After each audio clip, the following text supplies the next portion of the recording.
4장 말씀 같이 보았으면 좋겠습니다.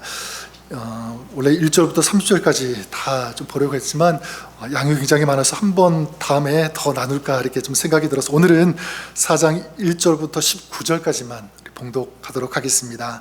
4장 1절부터 19절까지 제가 1절 읽고 우리 19절까지 한 절씩 우리 교독하도록 하겠습니다. 예수께서 제자를 삼고 세례를 베푸시는 것이 요한보다 많다 하는 말을 바리새인들이 들은 줄을 주께서 아신지라. 예수께서 친히 세례를 베푸신 것이 아니요 제자들이 베푼 것이라. 유대를 떠나사 다시 갈릴리로 가실새 사마리아를 통과하여야 하겠는지라. 사마리아에 있는 수가라 하는 동네에 이르시니 야곱이 그 아들 요셉에게 준 땅이 가깝고 거기 또 야곱의 우물이 있더라. 요셉서 길 가시다가 피곤하여 우물 곁에 그대로 앉으시니 때가 6시쯤 되었더라. 사마리아 여자 한 사람이 물을 기르러 왔음에 예수께서 물을 좀 달라 하시니 이는 제자들이 먹을 것을 사러 그 동네에 들어갔습니다. 사마리아 여자가 이르되 당신은 유대인으로서 어찌하여 사마리아 여자인 나에게 물을 달라 하나이까 하니 이는 유대인이 사마리아인과 상종하지 아니함이러라. 예수께서 대답하여 이르시되 내가 만일 하나님의 선물과 또 내게 물 좀 달라 하신 이가 누구인 줄 알았더라면 내가 그에게 구하였을 것이요 그가 생수를 내게 주었으리라. 여자가 이르되 주여 물기를 그릇도 없고 이 우물은 깊은데 어디서 당신이 그 생수를 얻겠사옵나이까. 우리 야곱이 이 우물을 우리에게 주셨고 또 여기서 자기와 자기 아들들과 짐승이 다 마셨는데 당신이 야곱보다 더 크니까. 예수께서 대답하여 이르시되 이 물을 마시는 자마다 다시 목마르려니와 내가 주는 물을 마시는 자는 영원히 목마르지 아니하리니 내가 주는 물은 그 속에서 영생하도록 솟아나는 샘물이 되리라. 여자가 이르되 주여 그런 물을 내게 주사 목마르지도 않고 또 여기 물 기르러 오지도 않게 하옵소서. 이르시되 가서 내 남편을 불러라. 여자가 대답하여 이르되 나는 남편이 없나이다. 예수께서 이르시되 내가 남편이 없다 하는 말이 옳도다. 너에게 남편 5이 있었고 있는 자도 내 남편이 아니니 내 말이 참되다. 19절 같이 읽겠습니다. 여자가 이르되 주여 내가 보니 선지자로소이다. 아멘.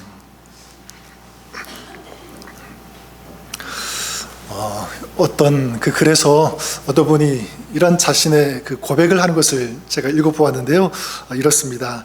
내가 명예를 달라면서 글을 썼더니 명예가 생겼습니다.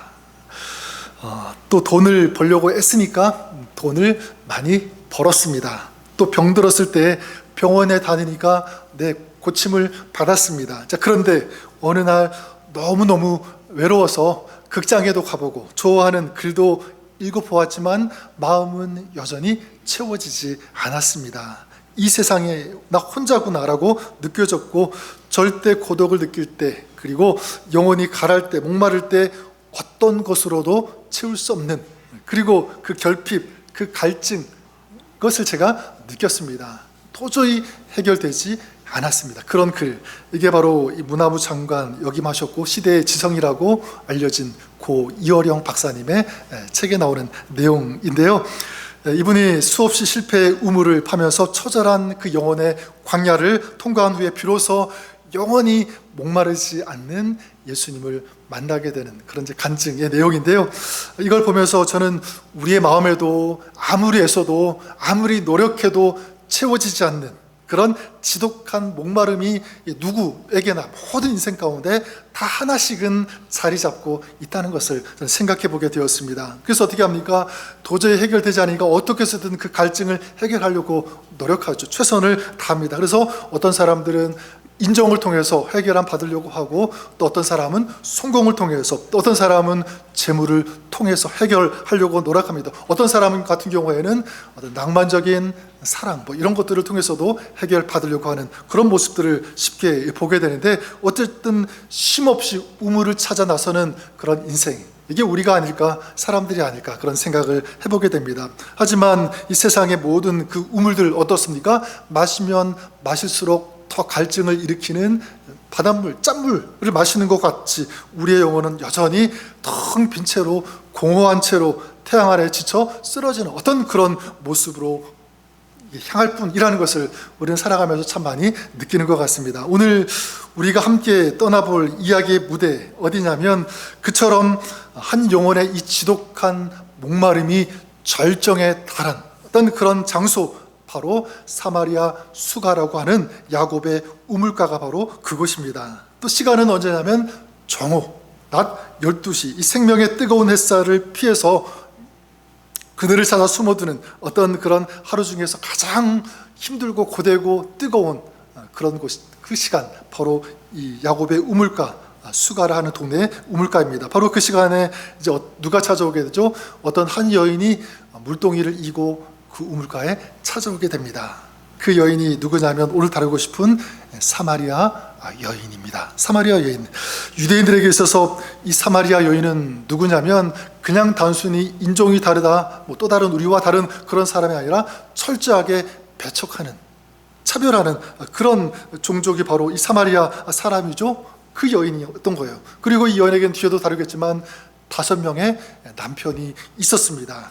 많은 사람이 이 여인이 남편을 5명이나 바꿨다 이렇게 생각하지만, 전에 한번 제가 이 본문을 다루면서 얘기했던 것 같아요. 이건 사회 구조상 이 여인이 남편을 갈아치운 것이 아니라, 바꾼 것이 아니라, 사회 구조상 이 여인이 남자들로부터 5번씩이나 버림을 당했다라고 보는 것이 좀 더 정확하고, 어쨌든 그러나 5명의 남자로부터 어떤 자기 인생의 갈망을 해결하려고 했던, 그건 동일하다고 볼 수 있습니다. 이 여인이 6시, 지금의 시간으로 정오 12시인데 굉장히 뜨거운 그 시간이죠.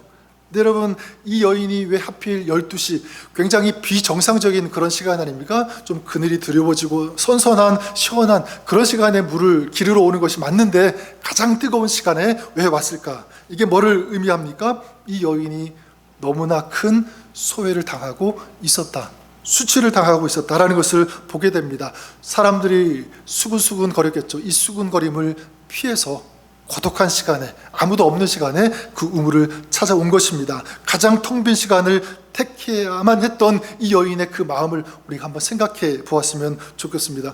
그렇게 본다면 이 여인은요, 완전히 버림받은, 잊혀진 그런 사람이라고 해도 틀리지 않을 것 같아요. 자, 그녀가 들고 온 이 물동이 단순한 물동이가 아니라고 저는 생각해요. 이 물동이가 상징하는, 의미하는 것도 마찬가지 아니겠습니까? 단순히 육체의 그 목마름, 이걸 해결하기 위해서, 물을 마시기 위해서 물동이를 들고 온 것이라고도 볼 수가 있지만, 여전히 그 인생의 목마름을 해결하기 위한 어떤 간절한 어떤 행동, 어떤 그런 마음이 이 속에 담겨 있는 것은 아닐까. 그러니까 이 텅 빈 영혼을 상징하는 어떤 그런 것, 이게 바로 물동이가 아닐까. 그 물동이를 이 여인이 들고 온 거죠. 자, 그런데 바로 그곳에 인간적인 모든 소망이 완전히 메말라버린, 소외되고 배척당하고 버림받은 것 같은 그런 인생이 찾아온 그 우물가에 누가 먼저 찾아오셨죠? 예수님이 먼저 찾아오셔서 기다리고 계셨습니다. 그냥 오신 것이 아니라, 뒤에 다루겠지만 하늘의 생수를 가지고, 그렇죠? 그리고 목마른 영혼을 해결해 주시기 위해서, 죽여 주시기 위해서 예수님께서 그 자리에 찾아오셨다는 것을 보게 됩니다. 이 사마리아 이 여인의 이야기는요, 이 여인이 먼저 주님을 찾아 나선 이야기가 결코 아니죠. 그러면 무엇이죠? 예수님께서 이 여인을 구원하시기 위해서, 그리고 그의 문제를 해결해 주시기 위해서 먼저 찾아오신 하나님의 이 사랑의 추적 이야기라고 하는 것이 정확할 것입니다. 자, 그렇다면 이 이야기는요, 오늘 저와 여러분, 우리를 향한 하나님의 사랑 이야기라고 저는 믿습니다. 왜냐하면 우리도 마찬가지지 않습니까? 이 여인의 삶은요, 시대도 다르고, 여인이고 남자, 여인인 분은 똑같겠지만, 아무리 봐도 이건 공통점이 없는 것 같아 보이지만, 자세히 보면 우리하고 너무나 비슷한 공통점이 많은 그런 사람인 것을 보게 됩니다. 왜냐하면 우리도 인생이라고 하는 우물가에서 항상 살아가고 있기 때문에 공통점이 있죠. 그리고 그 인생의 갈증을 우리도 채우려고 하고 있잖아요. 몸부림치고 있잖아요. 똑같죠. 그리고 뿐만 아니라 이 여인에게 그런 숨겨진 아픔, 그 고통, 자, 이런 문제들이 있었던 것처럼 오늘을 살아가고 있는 우리에게도 숨겨진, 다른 사람은 몰라도 나는 알잖아요. 내가 이것 때문에 힘들고 아파하고 고통스러워하는 그런 문제들, 아픔, 또 수치, 자, 이런 것들이 있다라고 하는. 그러니까 이 여인과 우리는요, 굉장히 공통점이 많은 그런 사람이라고 해도 틀리지 않을 것입니다. 오늘 저는 이 말씀을 통해서 우리의 이 메마른 영혼이 주님을 만남으로, 그리고 주님의 인격적인 사랑을 경험하고, 또 주님께서 우리에게 주시는 영원한 생수를 마심으로 우리의 인생의 갈증이 해소되고 우리의 아픔과 수치가 치유되는 이런 은혜를 경험하시는 삶을 살아가시는 여러분 될 수 있기를 우리 주님의 이름으로 간절히 축원합니다. 그러면 이 여인을 통해서 발견할 수 있는 하나님의 사랑은 어떤 사랑인가? 다음에 제가 기억에 나면 한번 두 개를 더 나누고 싶고, 오늘은 두 개를 좀 같이 나누고 싶은데, 먼저는 어떤 사랑이냐면 경계를 넘어서 찾아오시는 사랑이라고 할 수 있을 것 같아요. 다시 말하면 인간이 쌓아놓은 도저히 넘을 수 없는 그 장벽을 넘어서서 그것을 허무시고 찾아오시는 사랑, 이게 우리 하나님 아버지의 사랑인 줄 믿습니다. 그래서 오늘 그 말씀 3절과 4절에 보면 이렇게 시작하죠. 유대를 떠나사 다시 갈릴리로 가실새 사마리아를 통과하여야 하겠는지라. 뒤에 뭐라고 말씀하고 있습니까? 어디를 통과하여야겠는지라? 사마리아를 통과하여야 하겠는지라. 누가 말씀하신 거죠? 예수님께서 말씀하신 거예요. 그러니까 예수님께서 의도적으로 작정하시고 그 사마리아를 통과하시겠다라고 말씀하신 것입니다. 유대인들에게 있어서 이 사마리아 땅은 어떤 땅이냐면 굉장히 부정한 그런 땅입니다. 그래서 일부러 피해서 다녔어요. 그 사마리아를 지나가면 더 빨리 갈 수 있음에도 불구하고, 그런데 이 사마리아를 피해서 갔는데 예수님은 반대로 어떻게 하시겠다는 거죠? 이 사마리아를 통과하시겠다, 지나가시겠다라고 말씀하는 것입니다. 어떤 목적이냐면 한 가지 이유밖에 없어요. 그냥 우연히 그렇게 가시는 것이 아니라 한 여인을 만나시기 위해서, 한 목마른 영혼을 만나시기 위한 목적이 있다라는 것을 우리가 알 수가 있습니다. 여기에 우리를 향한 하나님의 이 사랑의 모습을 저는 발견할 수 있다라고 생각합니다. 자, 무엇이냐면 우리가 그어놓은 장벽을 허물고 찾아오시는, 넘어오시는 주님, 바로 그것이 주님의 사랑. 그냥 평범한 그런 사랑이 아니라 굉장히 적극적인, 진취적인 뜨거운 사랑, 이게 바로 우리를 향한 주님의 사랑, 아버지의 사랑인 줄 믿습니다. 구체적으로 어떤 경계, 어떤 장벽을 넘었습니까? 유대인과 사마리아인이라고 하는 이 인종의 장벽을 주님 넘으셨잖아요. 그렇죠? 이건 단순히 인종의 장벽이 아니라 앞에서 말씀드렸던 것처럼 증오라고 하는 벽이에요. 당시 두 민족 사이에 수백 년 동안 이어져 온 깊은 역사적, 종교적, 인종적 그런 적대감이 있었습니다. 그래서 서로를 막 이단이라고 부르고 배교자라고 부르고 서로 욕하는 그런 시대 속에 있었던 거예요. 자, 그런데 주님께서 그 증오의 벽을 허무시고 그 한복판으로 들어오신 것입니다. 넘어오신 거예요. 도저히 넘을 수 없는 그런 벽인데 예수님은 넘어서 이 사마리아로 들어오셨다라고 볼 수가 있는 것이고, 또 한 가지 문화적인 장벽도 있었죠. 문화적인 장벽. 예수님께서 지친 몸을 이끌고 우물가에 앉으셨고요. 그리고 한 여인이 다가오시자 어떻게 합니까? 그 여인에게 뭐를 하고죠? 물을 좀 달라. 지금이야 뭐 목마르니까 누구에게든지 좀 물 좀 한 잔 주세요라고 할 수 있지만, 당시에는요 그렇지가 않아요. 이건 종교적으로 볼 때, 문화적으로 볼 때 금기를 깨트리는 아주 파격적인 행동, 말이라고 할 수가 있습니다. 당시 그 유대인 남자가 공적인 장소에서, 그것도 이 사마리아 여인에게, 그리고 또 혼자 있는 그 여인 아니겠습니까? 그 여인에게 말을 건다? 이건 도저히 상상할 수 없는 그런 일이었거든요. 근데 예수님께서 하신 것입니다. 파격적인 행동. 그래서 이 사마리아 여인이 도리어 더 깜짝 놀래요. 당신은 유대인으로서 어찌하여 사마리아 여자인 나에게 물을 달라 하나이까? 너무 당황스러우니까. 그런 게 자기는 한 번도 경험하지 못했는데 경험하니까 오히려 되묻고 있는 거죠. 반문하고 있는 거예요. 저는 이것이 바로 우리를 향한 하나님의 사랑의 방법, 하나님의 사랑의 방식이라고 믿습니다. 여러분, 우리도 마찬가지죠. 거룩하신 하나님과 우리 사이에는요 엄청난, 도저히 넘을 수 없는 그런 벽이 있었어요. 그게 무슨 벽이냐면 죄의 벽입니다. 이 죄라고 하는 깊은 장벽이 놓여 있어서 우리는 하나님 앞에 도저히 갈 수 없는 그런 존재인 것이 바로 우리 인간이었습니다. 자, 그런데 우리가 넘어갈 수 없고 우리가 해결할 수 없었는데 하나님께서 어떻게 하셨죠?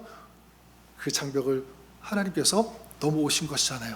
부수고 우리를 포기하지 않으시고 직접 육신의 몸을 입고 이 땅에 우리에게 찾아오셨다라고 하는 사실입니다. 그분이 누구냐면 바로 그분이 우리 주 예수 그리스도인 줄 믿습니다. 예수 그리스도. 그러니까 예수님은 우리 인간의 몸을 입고 이 땅에 우리 인생이라고 하는 우물가에 먼저 찾아오시는 거예요. 전능하신 알파와 오메가 되신 그런 분, 우리와 똑같이 먹지 못하면 배가 고프고 마시지 못하면 목이 마른 그런 존재로 이 땅에 오셨다라고 하는 것이, 이게 뭐냐면 성육신 사건 아니겠습니까? 주님께서 우리의 몸을 입고 우리에게 찾아오셨다라고 하는 것. 사실 여러분, 이것만 깊이 생각하고 묵상하면요, 사실 우리는 너무너무 큰 은혜를 받은 것과 다름이 없습니다. 하나님이 나에게 큰 일, 큰 역사 행하지 않으셔서 나를 위해 먼저 찾아오신 그 주님, 인카네이션, 그 성육신 사건만 깊이 생각해도 정말 나는 감당할 수 없는 은혜를, 은총을, 사랑을 받았구나 라고 생각할 수 있는 것입니다. 바로 이 성육신 사건이야말로 모든 경계를 넘어서는 바로 주님의 이 사랑의 절정이다, 저는 이렇게 말씀드리고 싶어요.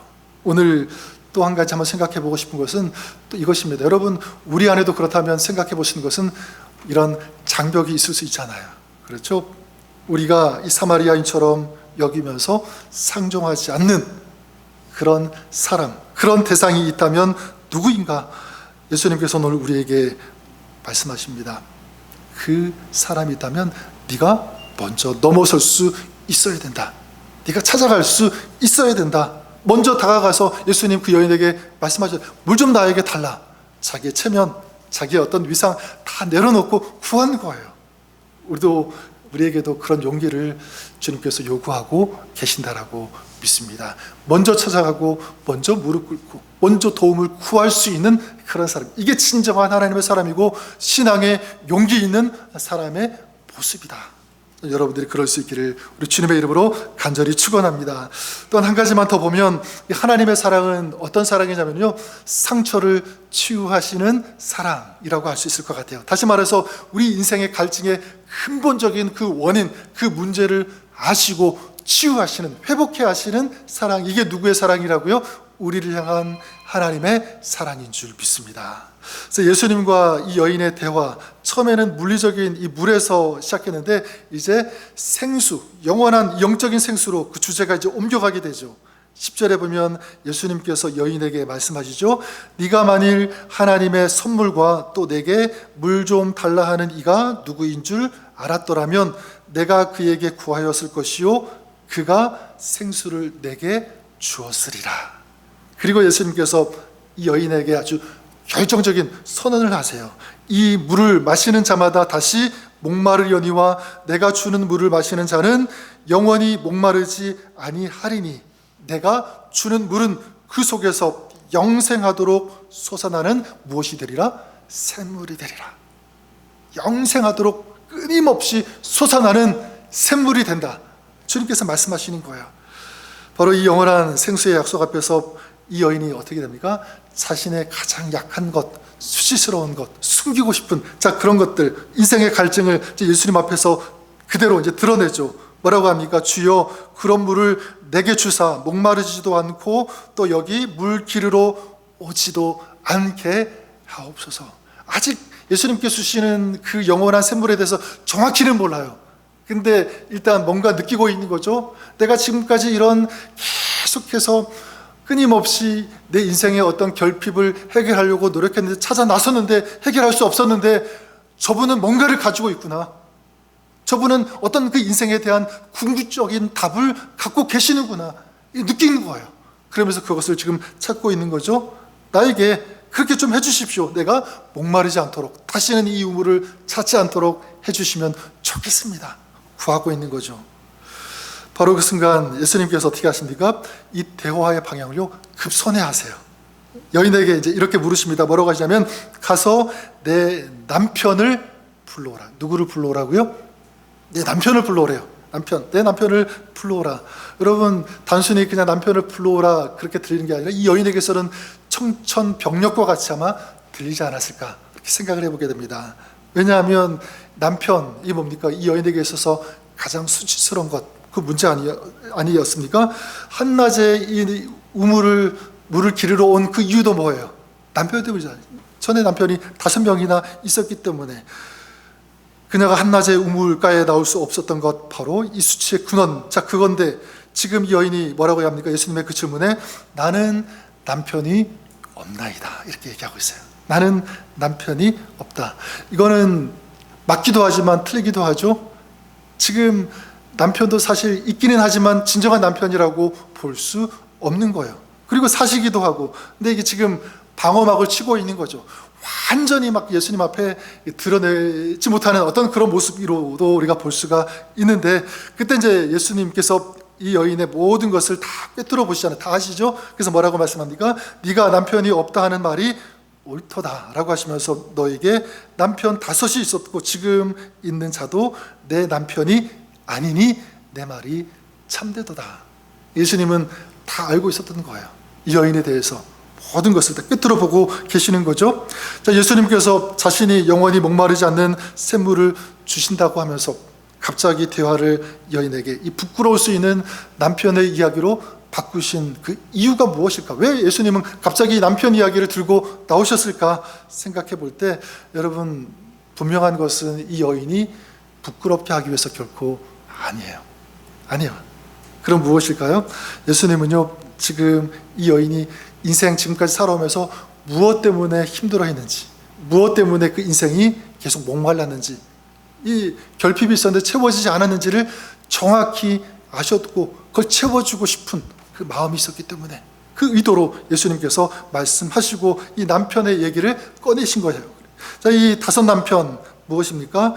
지금까지 이 여인에게서 이 5명은 그냥 남편 5명이 아니라 뭐죠? 자기의 텅 빈 마음을 끊임없이 채우려고 노력했던, 어떻게 보면 헛된 우상들과 같은 그런 것들이 이 여인에게 있어서는 5명의 남편이었던 거죠. 예수님은 그걸 정확하게 보신 것입니다.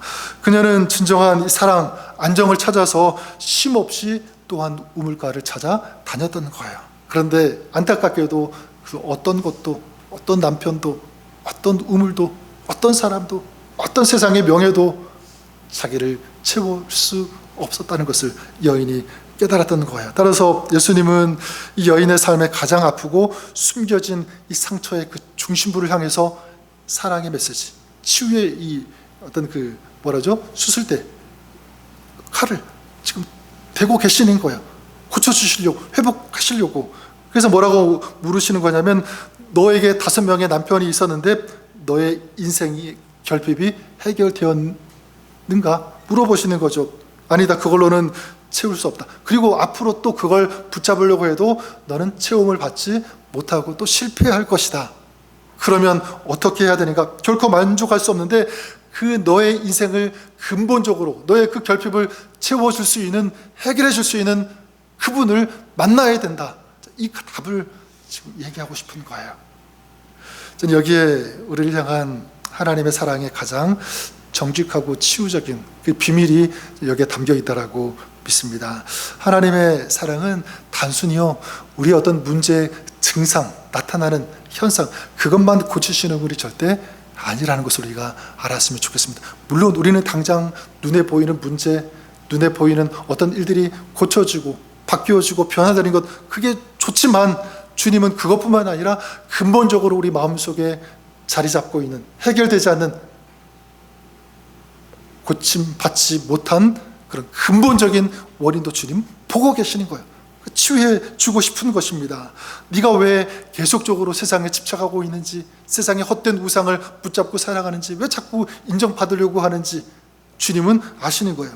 그래서 하나님의 이런 사랑은요, 우리의 이런 피상적인 필요에만 머무르지 않고 우리의 근본적인 문제의 뿌리를 다루시고, 그리고 그 뿌리를 뽑으시고 새로운 생명의 뿌리를 심어주시기 위한 하나님의 마음, 회복시키는, 이게 하나님의 저는 사랑이라고 믿습니다. 그래서 놀라운 것 19절에 보면 여인이 이렇게 고백하죠. 뭐라고 고백합니까? 주여, 내가 보니 선지자로소이다. 내가 보니 선지자입니다. 그러니까 지금 자기 앞에 서 있는 분이 단순히 한 명의 유대인 남자가 아니라 누구라는 거죠? 자신의 모든 것들을 꿰뚫어 보시는, 아시는 어떤 의미에서는 자기의 모든 그 상처를 치유해 주실 수 있는 위대한 분, 선지자와 같은 그런 분이라는 것을 이 여인이 느끼게 된 거예요. 직감하게 된 거죠. 언제 여러분 깨달았습니까? 바로 자기가 그토록 숨기고 싶었던 자신의 그 연약함, 그 자신의 그 수치의 비밀이 주님 앞에서 드러나는 순간이었어요. 참 역설이죠, 그렇죠? 그러면 부끄러워야 돼, 더 숨어야 되는데 그렇지 않고 그 자신의 부끄러움이 드러나는 순간, 그게 뭐가 된 것입니까? 하나님을, 예수님을 인격적으로 만나는 순간이 된 거예요. 내 삶 가운데, 내 마음 가운데 밀고 들어오시는 그 하나님의 놀라운 그 사랑, 그 하나님의 그 놀라운 그 전능하심, 그 하나님의 그 능력을 경험하는 아주 귀한 기회가 된 거라는 그 사실.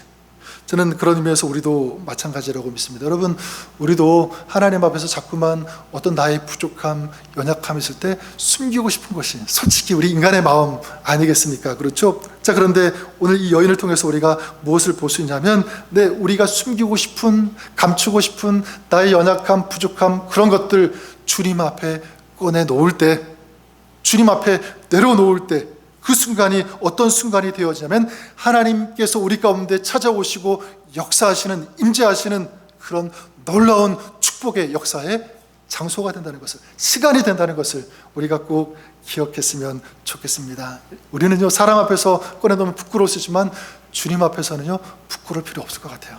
주님은 우리의 부끄러움, 죄, 약함을요 절대로 단죄하시거나 정죄하지 않으시기 때문에 그래요. 반대로 우리가 하나님 앞에, 우리 주님 앞에 나의 연약함, 부족함을 인정하면, 고백하면 주님은 우리를 오늘 만나 주시는 줄 믿습니다. 치유의 손을 내밀어서 우리의 마음 만져주시는 거예요. 고쳐주시는 거죠. 주님의 그 놀라운 회복을 경험할 수 있는 그런 시간이 되는 줄 믿습니다. 그런 의미에서 주님은 오늘 우리에게도 또 저에게도 이렇게 물으시는 것 같아요. 뭐라고 물으시냐면, 지금 너에게 있어서 5 남편은 무엇이니? 이게 무엇이니? 5 남편. 다 사람마다 다를 수는 있겠지만 다 있을 거예요, 그렇죠? 내가 그토록 갖고 싶어하는, 이거 없으면 살 수 없을 것 같아요. 이것만 있으면 다 될 것 같아요. 이것만 있으면 내가 안정될 수 있을 것 같아요. 그렇게 생각되어지는 그런 것들이 아마 있을 거예요. 주님의 관점에서는 그것이 우상일 수 있습니다. 또한 네가 지금 찾아다니는 헛된 세상의 우물은 어디니? 그래서 우리는 여기 있으면, 이런 집에 살면, 이런 곳에 있으면, 이런 위치에 있으면 네, 저는 이제 모든 것이 체험받을 수 있을 것 같아요. 괜찮을 것 같아요. 그렇게 생각하지만 주님은 아니라고 말씀하는 것입니다. 네가 그렇게 목말라하고 추구하고 찾고 싶어하는 그런 것들 이제 내려놓고 나를 만나라. 주님 우리에게 말씀해 주시는 줄 믿습니다. 오늘 우리가 주님께 솔직하게 내 마음을 열어드렸으면 좋을 것 같아요. 이 여인이 그랬던 것처럼 나의 연약함, 부족한 것, 우리 가정을 향해서도 여러분 마음을 열고 기도하십시오. 우리 가정에 있어서 정말 절대적으로 지금 필요한 것이 무엇인지, 연약한 것이 무엇인지, 안 되고 우리 가정을 지치고 흔들고 있는, 지치게 하는 그런 것들이 있다면 무엇인지 겸손하게 우리 하나님 앞에 오픈하는 거예요. 내려놓는 거죠. 저는 우리 교회 공동체를 위해서도 여러분들이 기도해 주셨으면 좋겠습니다. 하나님, 우리 교회 가운데, 우리 공동체 가운데, 우리 모든 지체들 가운데 하나님께서 은혜의 샘물을 저들에게 흘려 보내어 주시고 채워 주시옵소서. 회복의 은총을 저들에게 허락하여 주옵소서. 이 기도를 드리는 것입니다. 저는 말씀을 이렇게 정리하고 싶어요. 여러분, 우리도 마찬가지, 우리 한 사람 각자에게도 한낮에 이 우물가를 다 가지고 있는 것 같아요. 장소는 다르지만, 그렇죠? 우물가를 가지고 있고, 또 무엇을 가지고 있습니까? 여인이 가지고 있었던 연약함, 부족함, 수치, 이런 상처들 다 가지고 있어요.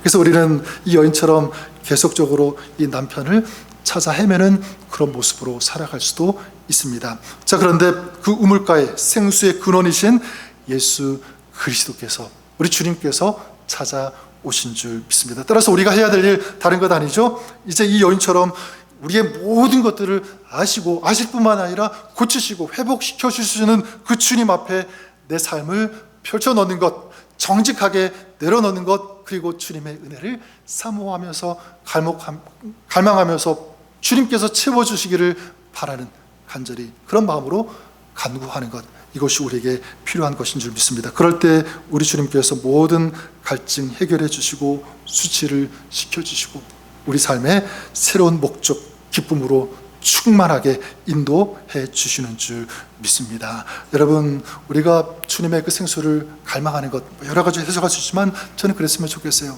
오늘도 주님께서 나와 동행해 주옵소서. 저희 인생을 찾아오시고 만나 주시옵소서. 그 사모하는 거예요. 그리고 그 주님을 믿는 것, 나의 약점 부족함을 인정하고 주님께 맡기는 것, 바로 이것입니다. 여러분, 바라는 것은 여러분들이 그랬으면 좋겠어요. 지금부터 사람을 의지하는 것이 아니라 세상의 어떤 그런 것들을 의지하는 것이 아니라, 여러분, 저도 마찬가지예요.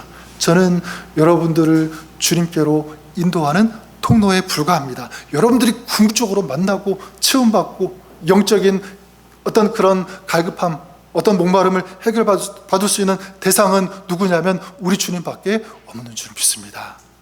여러분들이 그 주님을 바라볼 때, 주님께 나아갈 때 우리 주님께서 여러분 가운데 만나주시고 역사해 주시고 채워주시는 줄 믿습니다. 이런 아름다운 삶, 이런 체험이 있는 삶, 복 있는 삶을 살아가시는 여러분 가정, 여러분의 사역이 될 수 있기를 우리 주님의 이름으로 간절히 축원합니다. 한번 기도하겠습니다. 하나님 아버지, 그렇습니다. 우리가 그어놓은, 우리가 쌓아놓은 도저히 해결할 수 없는 이 죄의 무거운 또 높은 이 장벽을 주님께서 친히 허무시고 우리에게 찾아오신 줄 믿습니다. 뿐만 아니라 우리 인생에 만나는 궁극적인 결핍들, 갈증들, 목마름, 이런 것들을 해결하실 수 있는 분 우리 주님밖에 없음을 믿습니다. 오늘도 우리를 향한 그 사랑, 우리를 향한 그 은혜 감사하면서 또 사모하면서 주님을 찬양하며 주님과 동행하며 주님과 함께하는 저희들, 우리의 가정, 우리의 삶이 될 수 있도록 축복하여 주시옵소서. 은혜 베풀어 주옵소서. 예수님의 이름으로 기도드립니다. 아멘.